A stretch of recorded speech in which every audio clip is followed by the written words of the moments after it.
to Apothecary After Dark.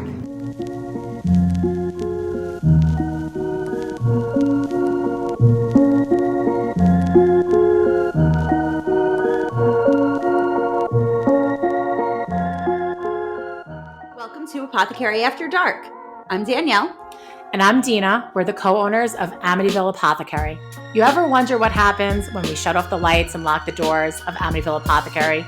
What we talk about when nobody's around? What we think about all things metaphysical and witchy?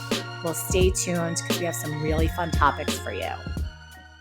Hello, and welcome to Apothecary After Dark. I am Danielle. I'm Dina. We're coming to you with another episode of all the fun things that we talk about when we shut the door and lock it and draw down the blinds. And today we are going to talk about tarot cards, but more specifically, I'm going to be calling all you guys out because you know you've done it. I've done it. I know you've done it.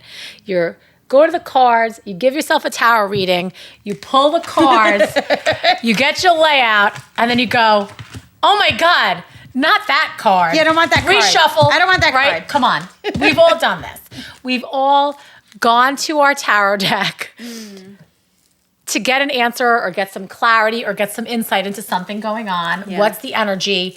And dun, dun, dun, Three of Swords. Everybody has their most hated card, and that would be my most hated card. Yeah. I despise that card. I hate it. When it comes up, I dread it.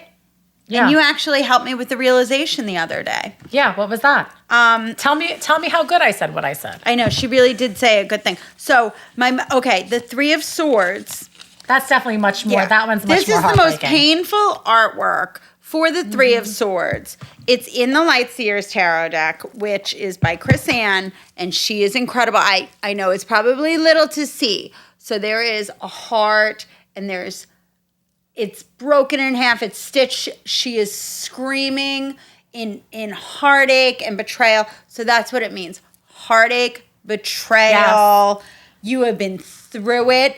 You might as your heart has been ripped to shreds. You've been throttled. It's broken. It is so ripped out of your broken. chest, thrown on the dirty floor, and stepped on. So when I see that, for me, that is my most hated and most painful card. And it's usually pretty accurate. But what Dina said to me the other day as we were talking about it, which actually blew my mind, is it is the Three of Swords, which represents your mindset. It's the awareness of the incident or the betrayal. It's not the actual betrayal. The betrayal happened. Whatever caused the heartache happened.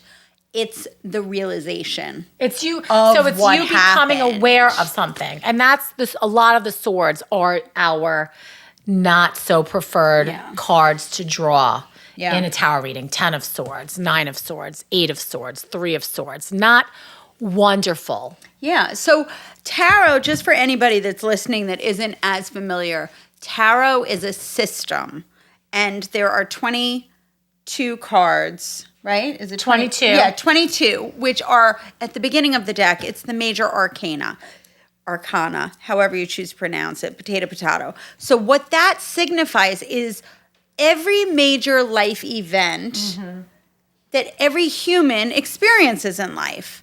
So there's the Lovers, there is death, there is the Hanged Man, which represents like insight and reflection. The Fool, which represents like embarking on a new journey. Yeah. But every single major arcana, it's a major life event throughout one's life. Then the remaining cards of the 78 cards are very, very similar to like a regular playing card. But that's the minor arcana. That represents people, places, and things, which are very like situational and different players that may color the circumstances of the reading. So if you get a major card, a major arcana card, you know it's pretty significant. The other cards are going to color the circumstances of what's happening.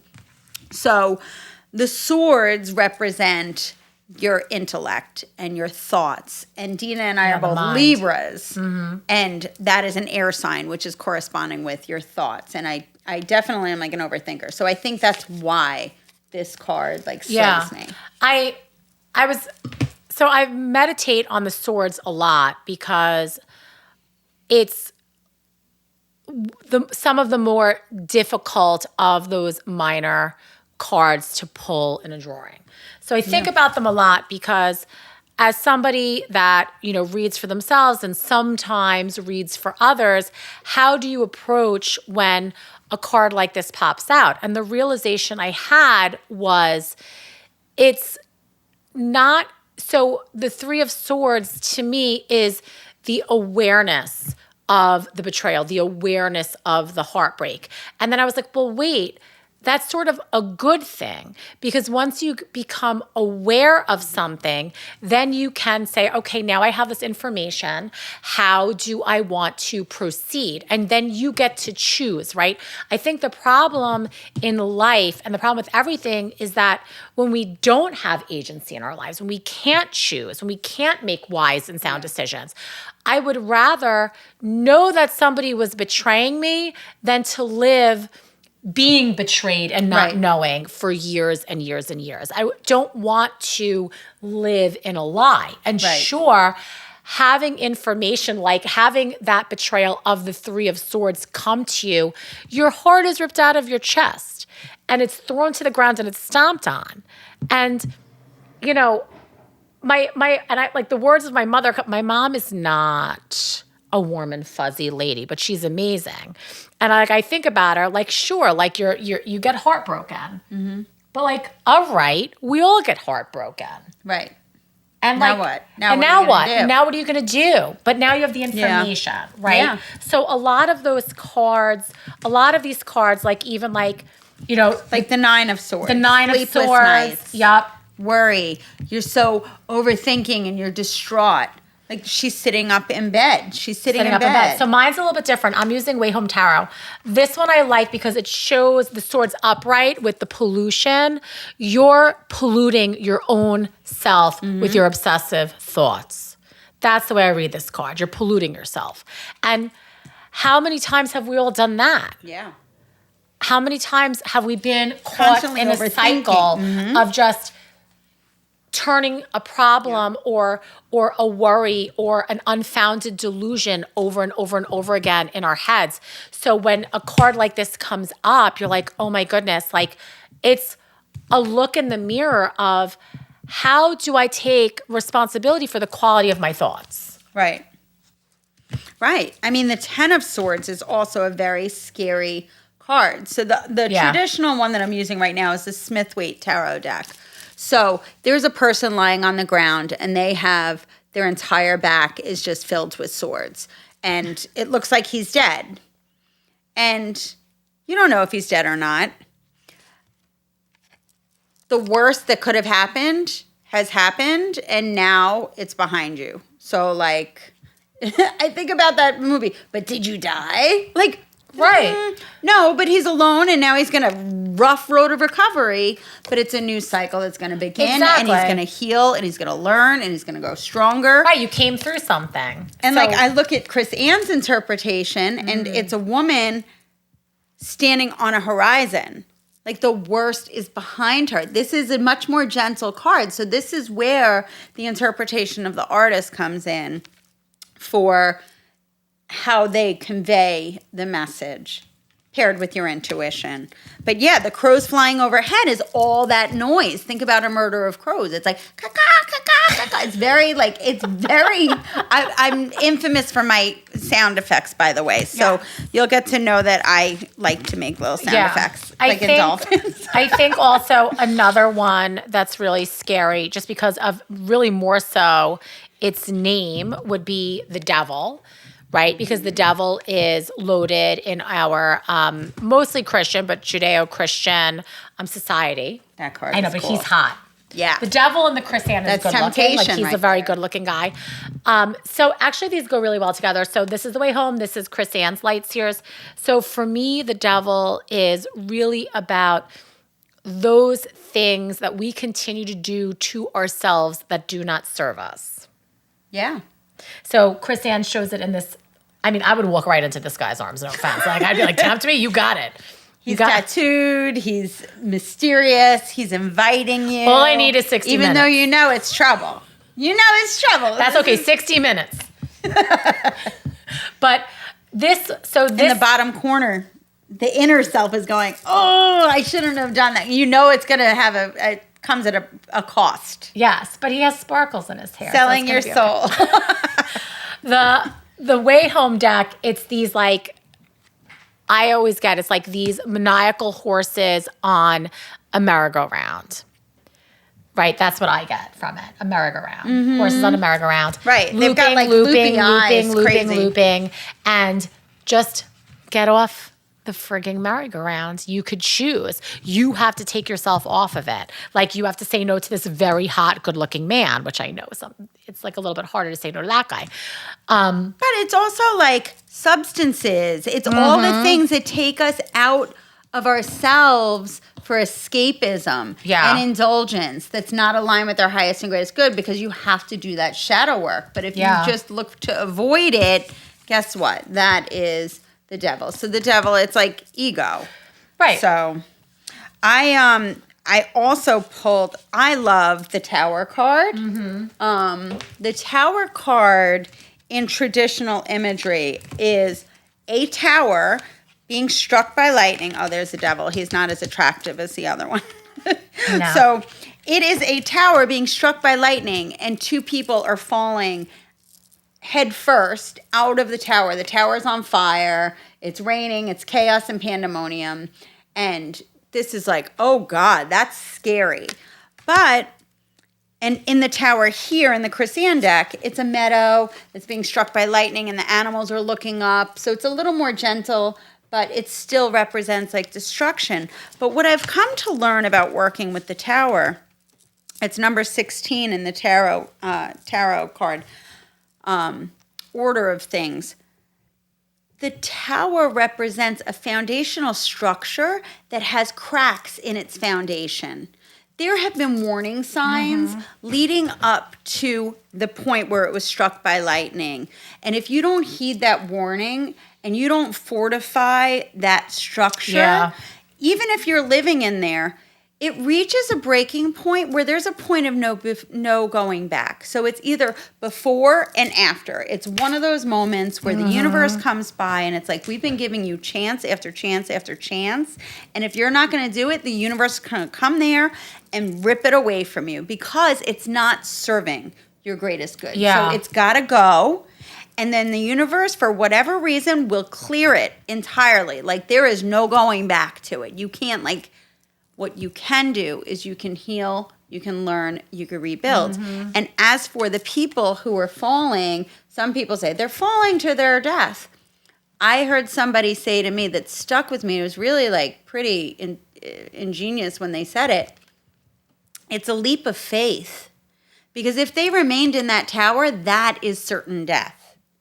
So they took a leap of faith. And they surrendered their will because they have been ignoring all the signs. And they said, I am going to let all of that go and start again. And then the beautiful thing about it is it's always followed by the star, which is my favorite card. It's rejuvenation. It's healing. It's hope.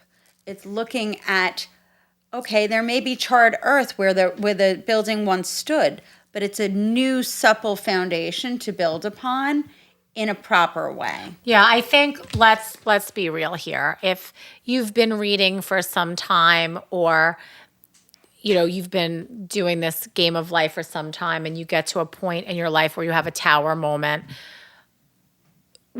a lot of times as human beings, we talk ourselves into situations and we talk ourselves into things. Like, my dad's, a good old dad saying is hindsight is 20/20. But, you look at these points in your life and you're like, yup, like I know that I was convincing myself to stay in that relationship. I was convincing myself to stay in that job because I needed the safety and I needed the security. And then, you know what, the universe, you were unhappy there. You weren't growing. You didn't feel like you were able to expand. So the universe was like, guess what? Downsizing. And it's happened to both of us, So which has turned out to be major blessings, even though it was so painful to go through. Correct. Yeah. And I think, if we're aware and we're being honest with ourselves when we pull these more difficult cards, it won't come as a surprise, right? Like we know what's going on in our life. We're paying attention. You know, the same like with death, right? Yep. Let's talk about the death card because I love it. People, does that mean I'm going to die? I mean, are we really going for like, you know, advice on our mortality to a deck of cards? Please don't do that. Like, no, we're not doing that. But something does have to die to make room for something new. A new cycle. So it's a new cycle. So for example, in the Way Home deck, it's a deer that is dead and the blood of the deer is, you know, is shown. You see the ribs on the contrast of like the white snow. And that deer is going to decompose and feed the ground for whatever life will come from it, or maybe even the vulture, or maybe some other animals that need this meat to feed from the deer. And it's sad, but it's the cycle and it's the order of things that when something in our life dies, and we've all have these cycles where a version of ourselves dies to make room for a new version of ourselves. You know, ideally a higher version because we learn from that experience. Hopefully. And we grow from it. Yeah. Hopefully. I mean, if we don't, that's okay. Don't judge yourself. You'll learn it eventually because it'll just keep happening. It'll happen again. Exactly. You know? Yeah. And it's just, it's scary. It's scary to be faced with these things. But I have to say that most people, again, I'm going to say this, like you see the card, you're like, oh my God, oh my God, oh my God. You know. Yes. You know when something isn't right in your life, but you have to be honest with yourself. You can't hide. It's like not going to the doctor and getting your cholesterol checked, but you've been eating like a gavone. Like you need to know so you could take care of your health. Sticking your head in the sand because you've been eating prosciutto for weeks and weeks and weeks when you know it's not good for you. I might be talking to myself because I really love a salty Italian deli meat. Like you have to take care of your health. Like hiding from the reality isn't going to make it so. Right. And that's the thing. You really hit the nail on the head when you said, at your core, you know. And I think when you use a divination tool such as tarot, I think the most important thing for people to realize is even if you go sit for somebody else doing a reading for you, it really validates what you really know in your core. And we always have choices. Using these types of tools is purely to provide insight or perspective that we might not have necessarily considered before. And it uses visual tools to help aid you. But you always have a choice to decision upon these things. And it should cause you to reflect and to really consider what are the options based on this scenario. What do I do? What happens if I take a step in this direction? Or what happens if I take a step in this direction?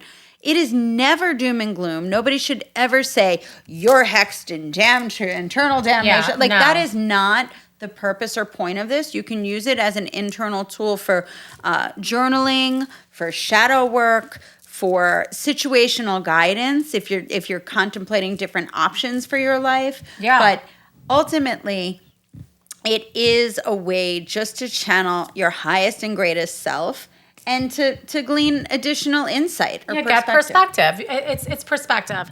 You know, always the decision is in our hands. The information helps us make effective decisions, and we have a choice. We have agency in our own lives, and we need to take responsibility for our actions and where we are. And this is a tool to get there. So don't be afraid. Don't be afraid. And things are always changing. Yeah. You know, like my former mother-in-law, she would say, this too shall pass. And no truer mantra has been stated. The good times will pass. The bad times will pass. So if you have those sleepless nights, or you have the 10 of Swords, or if you're dealing with the 3 of Swords heartache, this too shall pass. It is cyclical. So how do we learn from it? How do we move forward from it instead of staying stuck in the mire? What's the guidance and what's the next best step to on our journey? If you need any help with the cards, if you're getting stuck, if you're getting scared, let us know. We're here to help you. Samantha is our wonderful on-staff tarot reader. She is available for readings Mondays as well as Thursdays through Saturdays, both in person and virtually. Remember, no reputable reader will ever slide into your DMs or contact you. We would not do that. Samantha will not do that. Nobody that we know that is of integrity would ever do that. So please be aware that it is a big scam going on in the industry and on social media. But let us know. We want to hear from you. What's your favorite card? What's your most despised card? Yeah. And, thank you so much for listening. Make sure you follow us, share with your friends, follow us on social media at all places at Amityville Apothecary. And we thank you for joining us, and we'll see you again soon. Thanks, guys. See you soon. Bye. Bye. Thanks so much for listening to us today. We look forward to connecting with you again soon, so be sure to come back for the next episode. And make sure to follow us on social media. It's the fastest way you can get in touch with us at Amityville Apothecary, Instagram, Facebook, TikTok, and YouTube. And of course, subscribe to this podcast. We are eternally grateful for your support.